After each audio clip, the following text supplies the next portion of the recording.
새해 복 많이 받으세요. 안녕하세요. 디솔고마드입니다. 귀엽죠?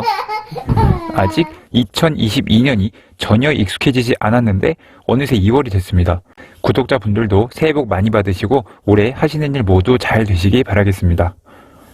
이제 짧았던 연휴가 끝나면서 위탁 판매자분들은 밀린 주문 처리를 하면서 함께 쌓인 반품, 교환 등 CS 처리도 많이 하셔야 할 텐데 몇 번 말씀드렸지만 이 CS 처리를 어떻게 접근하냐에 따라서 위탁 판매 사업을 얼마나 오래 할 수 있느냐 가 결정된다고 저 개인적으로 생각을 합니다. CS만 생각하면 너무 스트레스를 받으시는 분들이 생각보다 많으셔서 조금 쉽게 CS를 할 수 있는 이 관점에 대해서 말씀을 드리려고 합니다. CS는 100건이면 100건 다 모두 상황이 다르기 때문에 무조건 어떤 정답이 있는 게 아니라 상황마다 다 다르게 대처를 해야 하기 때문에 실제 경험을 쌓으면서 익숙해지시는 게 가장 좋은데요. CS에 대한 좋은 관점에 대해서 두 가지로 나눠서 말씀을 드리려고 합니다. 첫 번째, 구매 전 단순 문의는 경우에 따라서 과감하게 포기할 줄도 알아야 합니다. 결제를 이미 한 고객의 문의는 당연히 우리가 잘 응대를 해야 하지만 구매 전에 문의를 하는 고객도 꽤 많으시죠. 자, 재고 유무부터 상품의 특징이나 배송 관련 문의까지 여러 질문이 있을 수 있는데 사실 모든 문의에 대해서 100% 완벽하게 다 답변을 한다는 것은 현실적으로 불가능합니다. 위탁 판매 해보신 분들은 아시겠지만 사실 상품에 관한 문의를 도매 사이트를 통해서 했을 때 실시간 답변을 바로 받을 수 있는 경우는 정말 많지 않죠. 도매매 같은 곳은 공급사 연락처도 나와 있긴 하지만 연락을 해도 바로 안 될 때가 굉장히 많기 때문에 문의를 남기고 기다려야 되는데 이 과정에서 너무 스트레스를 받지 않는 게 굉장히 중요합니다. 애초에 완벽한 CS는 사입이나 제조가 아니면 불가능합니다. 다른 사람 상품을 팔아서 수익을 내는 위탁 판매에서 완벽한 CS를 생각하시면 나만 스트레스 받고 일은 일대로 해결이 잘 안 되기 때문에 이 부분을 잘 생각하셔야 돼요. 예를 들면 고객이 이 상품 내일 꼭 써야 되는데 오늘 발송 가능한가요? 라고 문의한 고객이 있어요. 그러면은 네, 바로 확인하고 말씀드리겠습니다. 라고 하면서 공급사에 빨리 문의를 합니다. 물론 오늘 발송되는지만 확인하면 되는 거니까 금방 되겠다 싶어서 이렇게 고객한테 대답을 하고 알아보는 건데 생각보다 공급사가 전화를 안 받아요. 그리고 문의를 남겨도 바로 회신이 없습니다. 그러는 와중에 고객한테는 계속 독촉 연락이 오고 나중에는 아니 발송이 안 되면 빨리 말을 해주시면 제가 다른 데서 샀을 거 아니냐 이러면서 또 욕을 먹는 경우도 많아요. 이런 걸 겪으면은 시간은 시간대로 많이 뺏기고 또 판매는 판매대로 안 됐고 또 이 현타가 오면서 진짜 더러워서 못 해먹겠네 이런 생각이 절로 들어요. 근데 애초에 이런 문제가 생기지 않게 하기 위해서 내가 욕심을 조금 버려야 합니다. 방금 건 같은 건 만약 오전 이른 시간이거나 내가 시간이 조금 충분하면 알아볼 수도 물론 있겠지만 시간이 약간 점심쯤이거나 내가 바쁜 상황이면 바로 알아보기가 어려우니까 그냥 쿨하게 저희가 오늘 발송을 할 수도 있는데 아무래도 요즘 파업 때문에 내일 바로 받기는 어려우실 수도 있습니다. 100% 도착 보장을 해드릴 수는 없으니까 이 점 참고 부탁드립니다. 이런 식으로 간단하게 답변을 해주면 내가 따로 시간을 뺏길 필요도 없고 고객도 고민을 해본 다음에 구매를 할 수 있겠죠. 그리고 배송 문의 말고도 상품에 관한 문의도 간혹 있는데 상품 문의의 대부분은 이 상세 페이지만 봐도 해결되는 경우가 사실 많습니다. 사이즈가 어떻게 되냐, 어떤 제품에 적용이 되냐 등등 상세 페이지를 제대로 보지도 않고 문의하는 경우가 사실 많아요. 그래서 이런 문의는 내가 상세 페이지를 한번 보고 해결을 할 수 있는데요. 자, 여기서 해결이 안 되는 문의는 당연히 공급사한테 물어보고 답변을 해주긴 해야죠.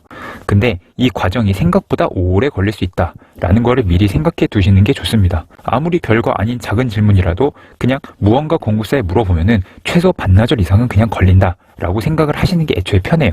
그래서 문의들 중에서 이거는 어차피 바로 확인이 안 되겠다 싶으면은 그냥 물어보기도 전에 안 된다고 하거나 아니면 적당히 답변을 하는 게 좋을 때도 있습니다. 그러면 판매가 안 될 테니까 안 좋은 거 아닌가요? 라고 생각할 수 있는데 사실 이 구매 전 문의를 100% 다 답변을 해도 이게 다 구매로 이어진다는 보장이 또 없기는 하죠. 그래서 위탁 판매에서 가장 중요한 건 어떤 걸 버리고 어떤 걸 취할 거냐. 자, 그러면서 내 멘탈을 어떻게 지킬 거냐 이겁니다. 애초에 위탁은 사입이나 제조와 아예 개념이 다른 온라인 판매입니다. 내가 눈으로 보지 못한 다른 사람의 상품을 파는 만큼 어느 정도 나도 마음을 비우고 운영을 하는 게 중요해요. 다시 말씀드리지만 절대 고객의 문의를 무시하라는 게 아닙니다. 모든 문의를 하나하나 다 완벽하게 답을 할 수 없으니까 상황에 따라서 어떤 건 적당하게 답을 하고 어떤 건 과감하게 버리고 어떤 거는 성의 있게 답변을 하고 이렇게 넘어간다는 겁니다.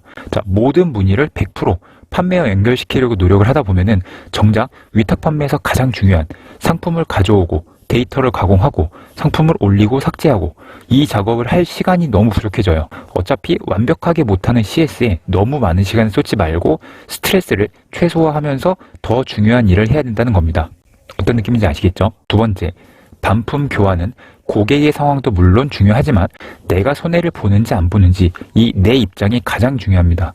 사실 단순 변심이든 상품 문제가 있든 반품 수거를 하고 환불을 해주거나 새 상품을 교환해 주는 거는 아주 번거로운 일일 수밖에 없는데요. 더군다나 내가 상품을 보지 않은 상태에서 배송과 반품이 이루어지는 거다 보니까 어려울 수밖에 없죠. 그래서 이 과정을 너무 힘들어 하시는 분들이 생각보다 꽤 많긴 하신데, 자, 지난번에도 몇 번 말씀드렸지만 위탁 판매는 이론적으론 우리가 손해볼 일이 전혀 없긴 합니다.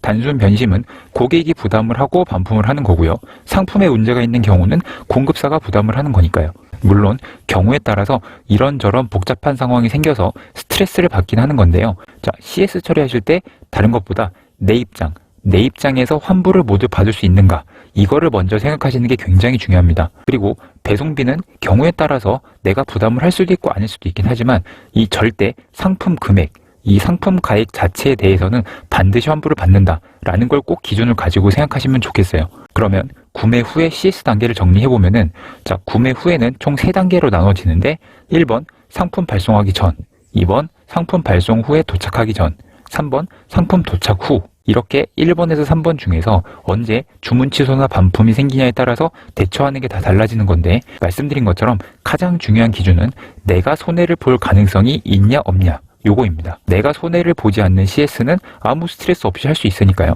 먼저 1번, 상품 발송 전에 생기는 모든 문제는 아주 쉽습니다. 왜냐면 상품이 아직 출발을 안 했잖아요. 그러면 내가 손해볼 일도 없는 거죠. 이런 경우는 보통 고객이 주문을 했는데 공급사에서 품절 취소를 당했거나 아니면 발송이 많이 늦어지거나 뭐 이런 것들인데, 이 과정에서 고객이랑 이야기하면서 스트레스를 또 많이 받기도 하죠. 근데 아무리 짜증나는 CS라도 상품이 아직 안 나갔잖아요. 그러면은 내가 손해볼 일은 없구나 라고 생각하시면은 마음이 아주 편해집니다. 아무리 싸워도 내 손해는 없으니까요. 그래서 이 단계에서는 어차피 우리가 해줄 수 있는 건 고객이 결제한 거 그냥 환불만 해주시면 됩니다. 고객이 진상을 부리면 그걸 같이 막 싸우지 마시고 네, 환불해 드리겠습니다. 그리고 환불해주고 딱 끊으시면 돼요. 상대방이 뭐 그리고 어쩌고 저쩌고 신고를 하니 마니 뭐 이렇게 하셔도 우리가 판매자로서 환불만 다 해주면 그 이상 우리가 해줄 일이 없어요. 상대방도 그 이상 시비를 걸 수가 없습니다. 그러니까 그냥 끊으시면 돼요. 그래서 상품이 발송이 안 됐으면 스트레스 받지 말고 환불해주고 끝, 이렇게 생각하시면 조금 마음이 편해집니다. 그럼 이제 상품이 발송된 후가 문제인데, 발송은 했는데 아직 도착하기 전에 주문 취소가 들어온 경우가 있고요. 자, 고객한테 도착을 하고 나서 반품이나 교환을 하는 경우가 있죠. 먼저 고객 도착 전에 주문 취소가 된 경우, 이런 경우는 이미 송장이 들어간 상태니까 반품으로 처리를 하는 게 맞긴 맞는데, 고객한테 도착을 하고 나서 다시 수거를 하는 것보다는 고객한테 도착을 하기 전에 이 중간에서 택배사나 기사님에게 요청을 해서 다시 공급세로 되돌리는 경우가 있습니다. 자, 이거는 설명이 조금 더 많이 필요해서 다음 영상에서 조금 더 자세히 말씀드리기로 하고요. 고객 도착 후에 발생하는 문제에 대해서 말씀을 드리면, 도착 후에 이런저런 일들도 생기긴 하지만 이것도 너무 스트레스 받지 마시고 내 손해, 유무에 따라서 기준을 두고 생각하시면 조금 편합니다. 단순 변심인 경우 반품 내역에 구매자 귀책이라고 되어 있는지 꼭 확인을 해주세요. 단순 변심인 경우 이 이미지처럼 구매자 귀책이라고 딱 써 있어야 되는데 얌체같이 판매자 귀책으로 해놓고 단순 변심 반품을 하는 경우가 있습니다. 자, 이러면 왕복 배송비가 내 몫이 되는 거예요. 그러니까 요걸 꼭 확인하시고, 구매자 귀책으로 안 되어 있으면 고객한테 이야기를 해서 다시 접수를 해달라고 하시면 되는데, 만약 고객이 여기서 진상을 부리면서 안 바꾼다 그러면은 계속 싸우지 마시고 그냥 고객센터에 얘기하시면 됩니다. 생각보다 고객센터에서 이런 거 처리를 잘 해줍니다. 고객이랑 싸우면서 스트레스 받지 마시고 고객센터 통해서 해결한다, 이렇게 생각하시면 돼요. 그리고 상품 문제로 반품 교환일 경우 사진을 반드시 받으세요. 사진만 제대로 받으시면 내가 환불 받을 때 문제되는 경우는 거의 없습니다. 고객이 사진을 자꾸 안 준다? 그러면은 본인 스스로 문제가 있거나 내가 진상이라는 걸 인증하는 셈이죠. 이럴 때는 연락도 안 되는 고객한테 자꾸 연락해서 싸우거나 스트레스 받지 마시고 역시 고객센터에 이야기를 하세요. 우리가 전화하면 안 받는데 고객센터에서 연락을 하면 고객센터 발신자 정보가 11번가 이런 식으로 뜨겠죠. 그러면 이런 건 잘 받습니다. 그래서 고객센터에는 그렇게 무작정 진상을 잘 못 부려요. 그래서 상황에 따라서 고객센터로 잘 넘기시면은 여기를 통해서 아주 편하게 하실 수 있으니까 잘 활용해 주시면 좋습니다. 자, 정리해 보겠습니다. 위탁 판매는 CS를 어떻게 운영하느냐가 정말 중요한데 잘 하시는 분들은 사업자를 5개씩 막 운영을 해도 시간도 별로 안 쓰고 스트레스도 안 받고 잘 하세요. 근데 너무 꼼꼼하거나 성격이 확실한 걸 좋아하시는 분들은 사업자 1개를 운영해도 한두 건 CS 때문에 너무 스트레스를 받아서 막 가슴이 벌렁벌렁 한다고 한다든지 이러시는 분들이 생각보다 있습니다. 그래서 CS 하실 때는 모든 상황을 객관적으로만 생각하시면 솔직히 끝이 없어요. 그래서 항상 내 손해 발생 유무를 기준으로 보세요. 발송 전에는 애초에 손해볼 게 없으니까 쿨하게 취소하면 끝이고요. 발송 후에는 단순 변시이면 구매자 귀책 확인만 해주시고 상품 문제면 사진만 받으면 큰 문제는 없다. 그리고 해결하다가 잘 안 된다 싶으면은 고객센터 통해서 해결한다. 간단하죠? 물론 하다 보면 이렇게 말처럼 쉽게 되진 않는데 늘 말씀드리는 것처럼 마음을 살짝 비우고 버릴 건 버리고 취할 건 취한다 라는 느낌으로 운영을 해주시는 게 좋습니다. 재고 부담 리스크 없이 남의 상품으로 돈을 버는 건데 CS까지 완벽한 걸 기대하시면은 내 스스로가 너무 힘들어져요. 자, 그래서 무엇보다 내가 스트레스 안 받고 오래오래 할 수 있는 게 정말 중요하니까 머리 아프실 때는 항상 착하게 고객 입장만 생각하지 마시고 내 기준으로 내 손의 유무를 기준으로 생각하시는 걸 추천드립니다. 자, 그럼 연휴 후에 CS 처리 모두 잘 하시길 바라면서 이만 영상 줄이도록 하겠습니다. 감사합니다. 안녕히 계세요.